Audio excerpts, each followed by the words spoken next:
વડોદરા શહેરની વિશ્વવિખ્યાત મહારાજા સયાજીરાવ ગાયકવાડ યુનિવર્સિટીની હેડ ઓફિસ ખાતે એજીએસયુ ગ્રુપ દ્વારા ટીવાય.બીકોમના એડમિશન પ્રક્રિયાને લઈને ઇન્ચાર્જ વાઇસ ચાન્સેલર ઘનશ્યામ પટેલને આવેદનપત્ર આપી રજૂઆત કરવામાં આવી હતી।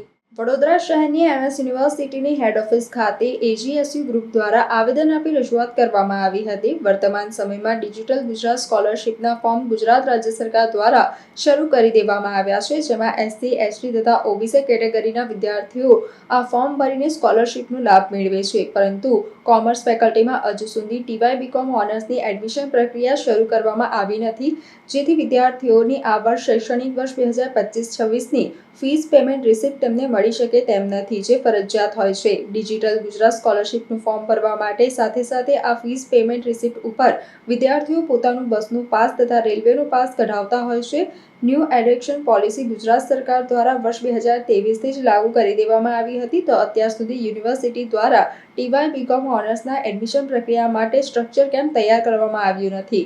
યુનિવર્સિટીના સત્તાધીશોની લાપરવાહીને કારણથી વિદ્યાર્થીઓને જે નુકસાન હાલમાં થઈ રહ્યું છે, જેમાં રજૂઆત દરમિયાન in-charge vice chancellor Ghanshyam Patel અને એજીએસયુના પંકજ જયસ્વાલ વચ્ચે તૂતુ મેમે થઈ હતી।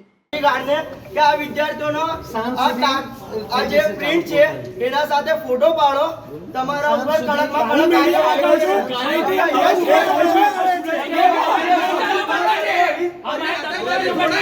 અમે ગુજરાત સ્ટુડન્ટ યુનિયનમાંથી આવ્યા છે વિદ્યાર્થીઓ માટે પ્રોસેસ નહીં ચાલુ કરતા સાહેબ 20 દિવસની ઉપર થઈ ગયો છે।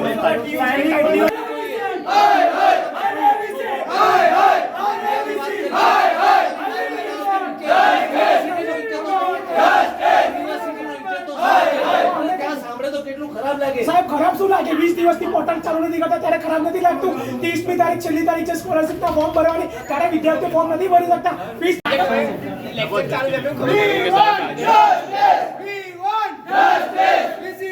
काम करो, कुर्सी छोड़ो आराम करो, एक कचौरी दो समोसा, इसी तेरा क्या भरोसा।